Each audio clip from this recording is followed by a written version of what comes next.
by these companies that carry out activities in their domain. How are those funds being used is another thing. We know we have the 3% monies that goes to communities that host companies for oil exploration as put in the PIA.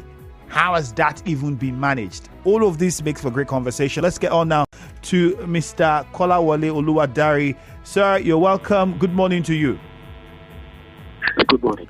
I know time. Yeah, thank you for making our time to join us. We might not have all the time in the world to talk about everything in details as much as we would want to. But first, the transparency and accountability has been the major focus for people. We do not even have proper data as to how much crude is lifted from this country. We do not know the monies that even come in as a result of this crude lifted from different states, how they are being used. Tell us just first, as an introduction, do state governments, I mean oil producing state governments, do they have excuses as to why they might not be giving their people the development that is required when you look at the resources that they get? Thank you very much. The short answer is no. No one has any excuses across all the tiers of government, across all the arms of government. Not because there is no provision to cater for these needs of the people, but simply because of lack of transparency and accountability. And perhaps that is also traceable to lack of political will. And so this conversation has been going on for long, since I could remember. And it's very important that we understand the context of this kinds of conversation, which you aptly mentioned. The key problem to all these developmental problems, even the problems of the exploitation of resources in the Niger Delta, it basically centers around transparency and accountability. So we can talk of laws, we can talk about the PIA, we can talk of several laws. We can even complain, as some will do, about the Constitution and how it is not that effective. But it is really not the point. The point is government must be transparent. And that feeds into that government at all levels, including state government, are accountable to the people where they derive the power through the ballot. So let's look at numbers now. And I want to be a bit precise because states have been benefiting from this oil derivation, 13% oil derivation funds for quite a while. And I want to take us back to around 2021, 2022, where over 625.43 billion naira was shared as refunds. If you look at that amount of money, and if we break it down, Cross River, Delta State, Edo State, Imo State, River State, and the rest of them all benefit from this. Some more than the others. And Akwa Ibom State, for the year I'm looking at now precisely in 2022, on the 13% derivation fund on deductions made by NNPC without payment of derivation, 9 oil-producing states were paid in 3 installments this year, with about 17 installments outstanding, which now is a problem I want to point out. The governors might make the excuse of, we don't even get this money in bulk.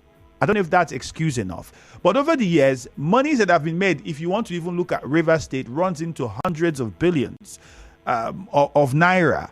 And then you would look at whether that has translated into the development of, number one, the communities where these products have been lifted.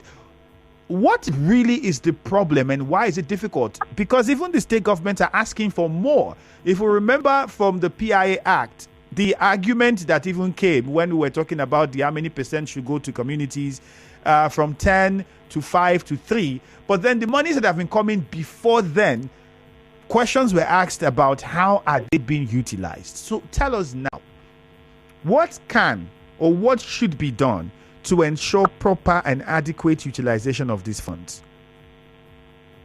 Thank you very much. And I'm happy that you've been able to crunch out the figures, because these figures actually exist in public domain. So it is not enough for people to know about the numbers. It is very important. Just like we know about the budget allocations of the Federation per time. We even know how much it comes in and how much is distributed by FAC allocations. But that is not enough. What is important is that people know how those funds have been spent.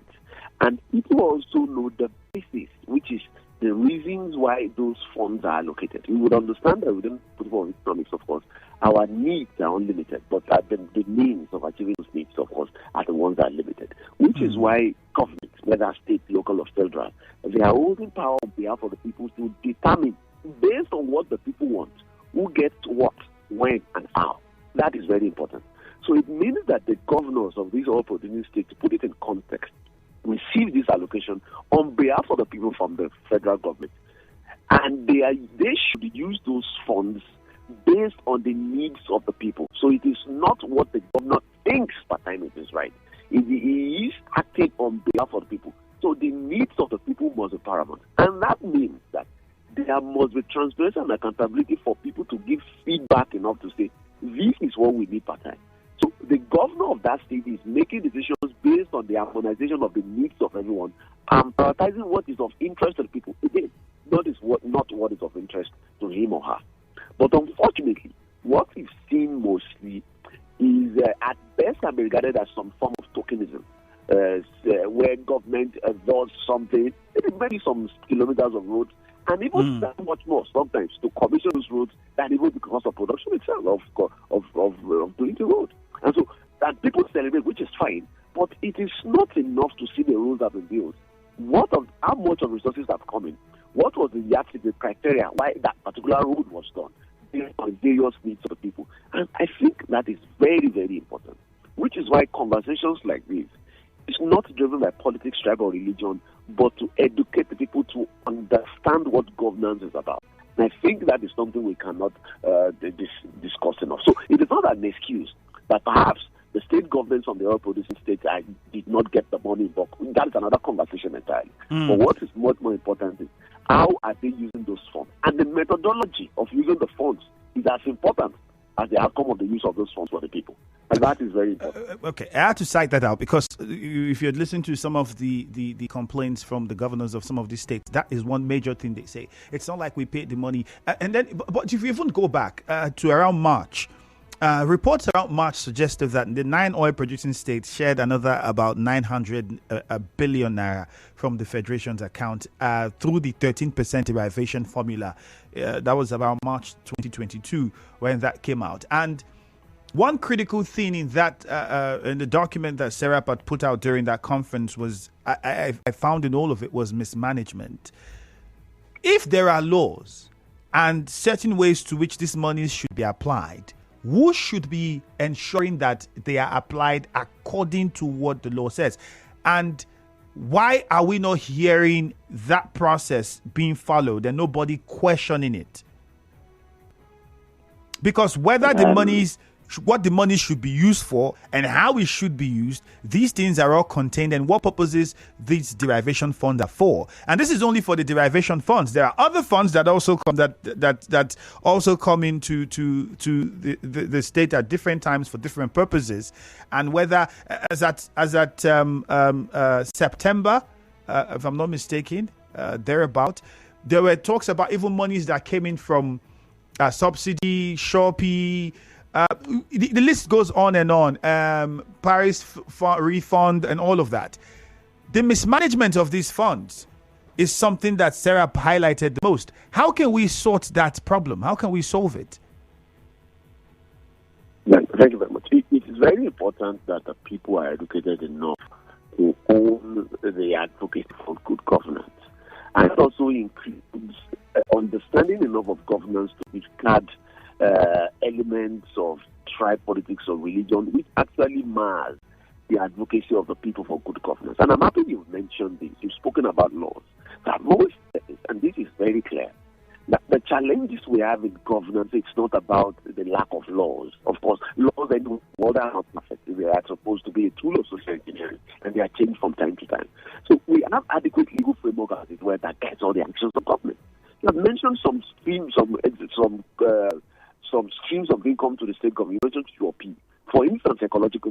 There are laws that back up the use of the funds. Ecological funds. 30% derivation has laws that backs up how it will be used. The NDDC was set up with a specific mandate to ensure that it receives funds and develops mitigating the exploitation in the environment in our political community. So it is not because there is no law, and it's not because there are no agencies of government to ensure that these funds are used adequately. The issue is lack of political will from the highest office of the land, the president, and then it dovetails down to the governors and then to the local government chairman to ensure that these funds are used. And the failure of the systems that should ensure that they are used also contributes to the impunity. Why they get away with it? I'll give you a very good example. The Federation audits all the accounts of the federal government-owned agencies and parastatals. And the same is also done for the state. And an audit, as you would know, is carried out after expenditure to ascertain, reconcile, proof of expenditure. The Auditor General of the Federation has published reports year after year explaining how several agencies of government, the last one in 2019 details how 109 agencies of government have not remitted a lot of money to the account of the Federation. And nothing has been done about it since then. Some states don't even publish the report of the Auditor General of the state because that is also replicated at the state. All right, Mr. Kolawole. Let's take a short commercial. Let's take a short commercial now. The conversation continues when we return. Ekpe is ours to build. Let's join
now, Morning Crossfire. My guest is the Deputy Director for SERAP, Kolawole Oluwadare. Mr. Kola, thank you for your patience and staying on the line for us. Thank you very much. All right, let's get back into it. Remember that you can join in on the conversation. We'd like to find out how much development your community has gotten as a result of the revenue generated from oil exploration. If you did not know, the derivation fund is paid to states on a monthly basis. And I was giving us the figures as at March.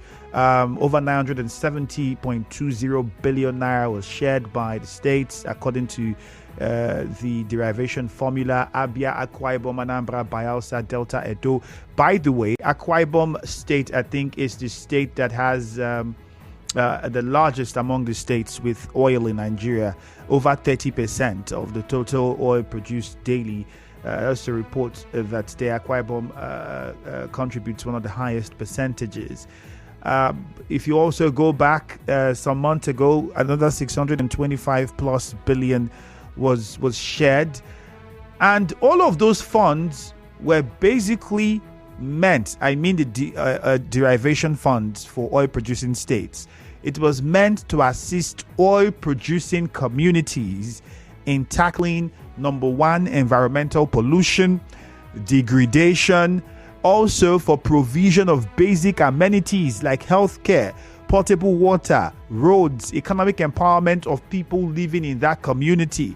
This is outside monies generated by the state's government to also carry out some of these functions. This is outside what companies that reside in those communities also contribute to the development of those communities. We are talking of the monies that are officially, constitutionally sent to state governments. Section 162 subsection 2 of the Constitution said that the fund is for the exclusive use of oil and gas producing communities as compensation for loss of fishing rights and productive farmlands, and all of this, of course, as a result of oil and gas exploration and production activities. So when you look at the Ogoni axis and the rest of them, these monies were supposed to be there to carry out some of the clean of the environmental issues and compensation and all of that, aside the UNEP report and what is happening now in Ogoni with high prep and all of those. But have we seen these things happen over the years, even at the barest minimum?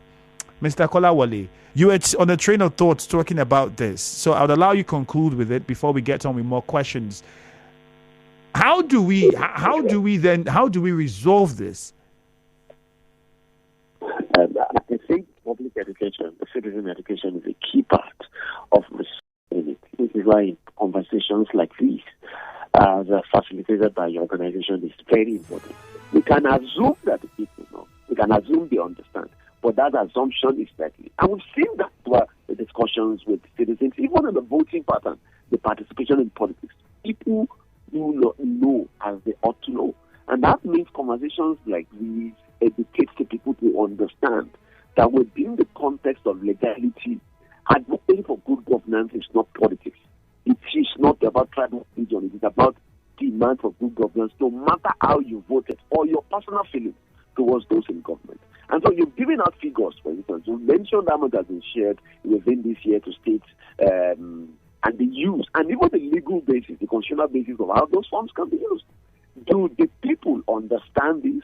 Do they understand it enough to make government, in this case governors, accountable for the use of those funds?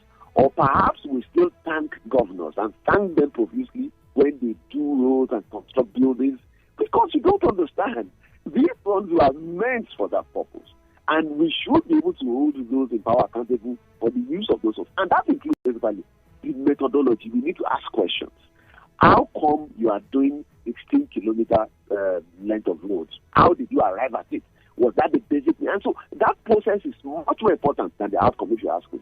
Because if the people don't know, for instance, the certain governor has collected, just for example, XYZ amount of money as part of 13% reservation, then perhaps if they get their road start, they may be happy and even thank him for doing such a great stuff for them. But when they know, number one, how much has come in, when they know, number two, how those funds should be used according to the law, Then number three, when they know the method, the reason why this road was prioritized above everything else, then their appreciation is framed within the context of understanding. And then the mechanism that we've seen, which is the majority, what would appear that most public officials do, will be defeated.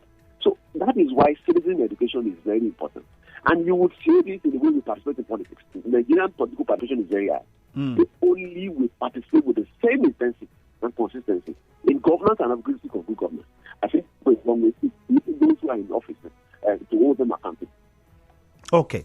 We'll open the phone lines and take a few calls. We'll still come back with some more figures and even more conversations. Perhaps I would even go as far as telling us how much has been shared so far, looking at December last year up until this point. But first, the phone lines, let us know.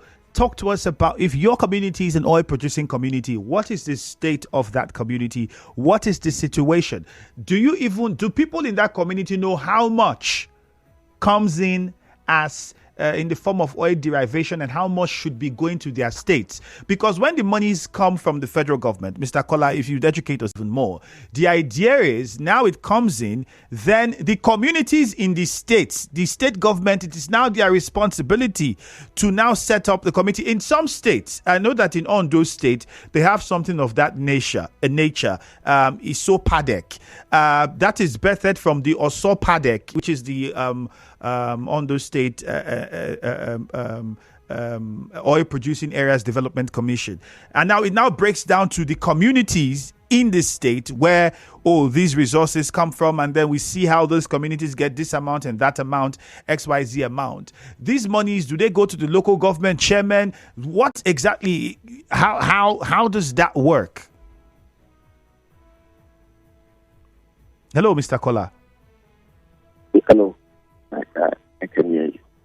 See, ideally, part of the responsibilities of the state government when those funds are received is to ensure that there is a cost-benefit, call it some sort of cost-benefit analysis, which again is a normal part of government. Because like I've mentioned earlier, our needs are just so many limited, but the resources to meet those needs are limited. So it means there is a framework that the government has already to say that, for instance, 100 million naira is coming. How do we identify where to spend the time?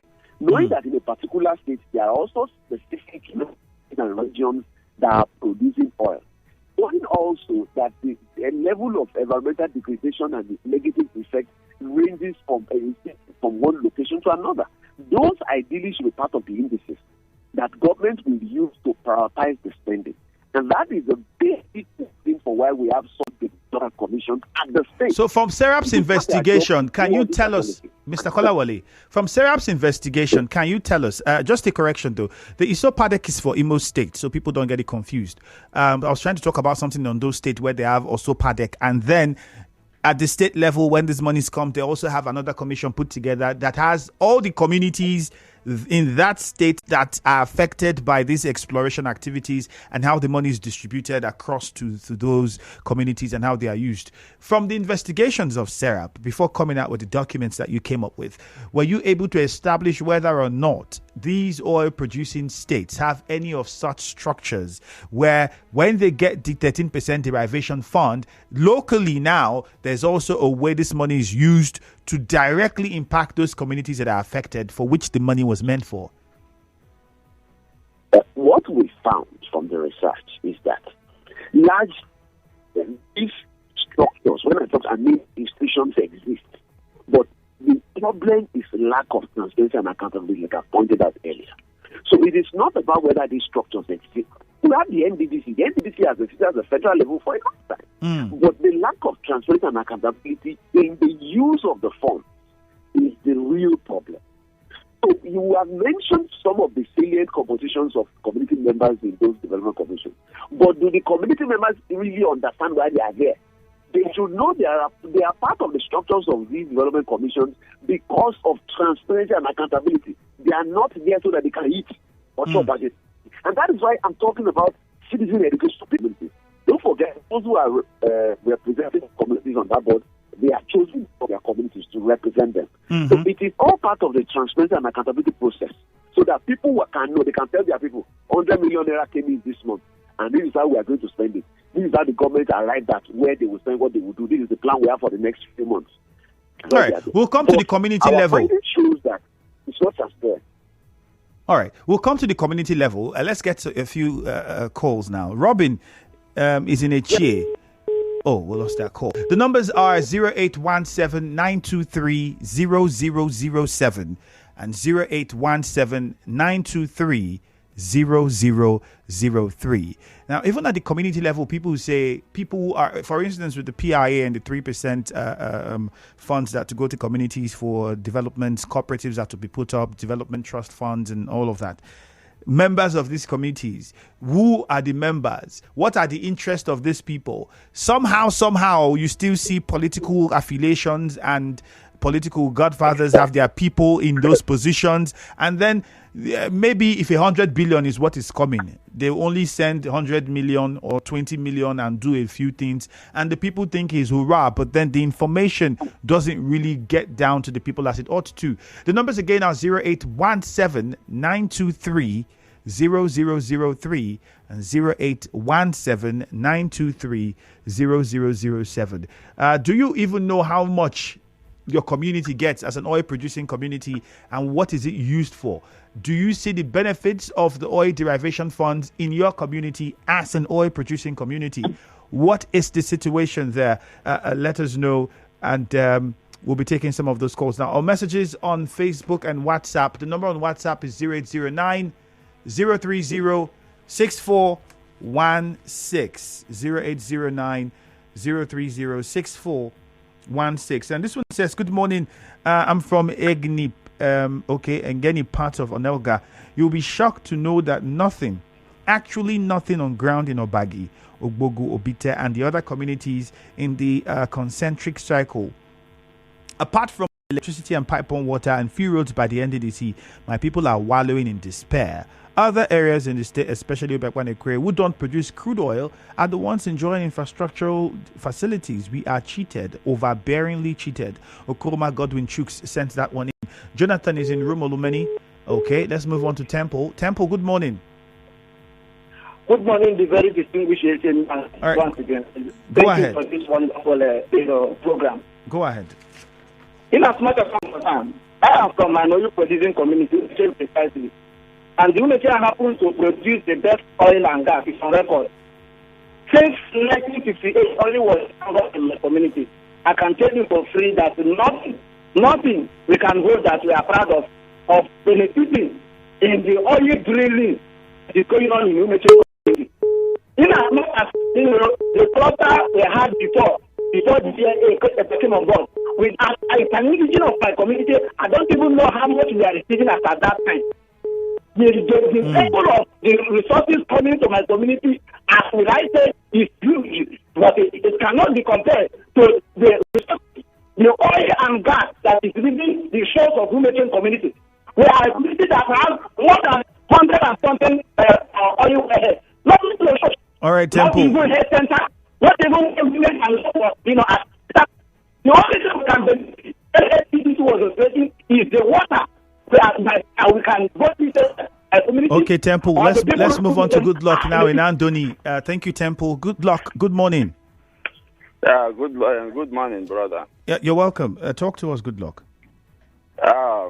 This community, Equal Town, that's where I settled. Like my family is here also. Okay. It's a oil producing community. The exploration company there is this green energy, Lake Oil, multinational. As I'm talking to you, we don't have any water, no drinkable water, no light, no good roads, no good health facility. You need to come and see the primary health center as it is being overtaken by grass. Like even the school, if you should come to the school, you come and see. No children of the school of this, the primary school is full of little children. Come and see the way the children are laboring, cutting grass. So as I'm talking to you, I don't really understand what is going on. Like the community recently had a very big problem with the company, together with the chiefs, like the youth and the chief, we are having serious misunderstanding based on these demands that the youth are demanding for. No employment, no nothing. You need to go and see the type of water you are drinking here. They said the good water is a colorless water, a odorless Good water. luck. What is the name of the community water. again, and where exactly? Ikru Town. Ikru Town. We Where? are talking about Ikru Town. These are the host communities. Ikru Town, Aswama, Ekede. Understand something. If I want to come to Ikru Town, how do I get there? That's the point I'm trying to make. Okay. Where is it? You get to Bori. Okay, all right. That's all I need to know. You ask them, you are going to. That's all I need to know. Thank you. When they will direct you to the one junction called Bind Junction. Good luck. We have to move on to Zion in GRA. I already get your point. I've gotten what I needed, so no problem. Thank you. Zion, good morning. Thank you very much, Andrew. Go ahead. I'm an German from Bayelsa State, and our community is one of the major that the Busani Blue Station evacuate their product down to the ocean. The truth, we are benefiting nothing. Just nothing. Now look at the PIA that I thought would have been a succor. But the PIA was hurriedly passed for a cheap political point, and the ingredients that would have made the PIA beneficial to the people was not added, which is the board to manage the 3%. As we are talking, nobody, the company can pay the money to nobody. No, I don't think that's completely true, because the committee is supposed to be set up and the trust fund is supposed to be open. Members of this committee should be picked by members of the community. That is the problem. Are you seeing that the major aim to do that is to cause communal crisis, is to cause more anarchy among us, which is, this is the definition of divide and rule. Just make Mr. Zion the head of that committee, and go and make another person also the head of committee. Before you know, both of us will be having problem. That is why I'm begging them. Return this PIAP does not represent the people All of right, the Niger Mr. Zion, thank you very much. producing. Let's go to Braid in Transamadi. Quickly, Braid. Good morning. Yeah, good morning. You're welcome. Yes, I'm from the Calabar extraction. Okay. And you know, even the cotton channel is operated by the Calabari people. It's owned by the Calabaris. And we have a lot of oil wells within the Calabari houses. But I am telling you, with strong agitation, that there is nothing that the Calabari people are benefiting. You will hear that there is a very serious agitation concerning Trans-Calabari. If where things are going normal, you need to know that that project would have been taken up for a very long time. Yes, if you go there, anything you can find within the Calabari, it was built by the Calabari people. And when you talk about PIA, the PIA, I don't know where it's going, because we have not seen anything concerning PIA. As I'm speaking with you, nobody could come to say, oh, PIA has done this for us. We have gotten this because of there is a PIA. No. I think it's a failure arrival. All right, Braid, thank you very much. Mr. Kolawole, thank you for joining us again. We need to wrap up in a few minutes, and most of the callers we already had, and some of the messages, all are saying, well, there's nothing in their communities that they can say, this is what we've benefited or we are benefiting from that funds. Now, as we conclude, I need you to make some clear distinctions for us. How can we tell projects that are carried out from as a result of derivation funds, which is one? How can we also know the one that NDDC is doing, which is another one? Then the one the state government is doing based on the IGRs and other monies that the state government gets. And even the companies in those communities have certain responsibilities to those communities hosting them. All of these people have a role to play with regards to projects. But then it seems as though the project carried by one person, many people would say, oh, for instance, it's the NDDC we're all looking at. We are no longer seeing what should be done with derivation fund. And perhaps, oh, this is the one that company did. We do no longer ask questions about what the state government should do with this money. How do we reconcile that? Thank you very much. The people at the heart of this conversation. So we all know what position of things. The people must be able to hold government accountable. On the part of government, the sincerity and the political will must be there. And it is not there, really. Our research also shows that even the NDDC they do not often get the 15% statutory subvention from the federal government. And sometimes it's tough, but that is not really the core of the matter. People must hold government to account. At the federal level, people in all producing communities must hold the NDDC to account. And at the state level, the state governors for the 13% derivation fund and other special funds that come to the state government. And that means that people must ask for information as to the process, not only the outcome, the process. Because all these conversations and the course you've gotten mostly today complain about the lack of expense of things in this project or not. So it is not that there are no projects. It's not that there are not of communities that have been helped. The issue is if people don't understand the process, those people get. All right, Mr. Kolawole, we have to wrap it up here now. Thank you very much for your time, but we have to go for a commercial. Not at all. Thank you. Data. Who are they take flex? Now dash glow dash me. You go believe.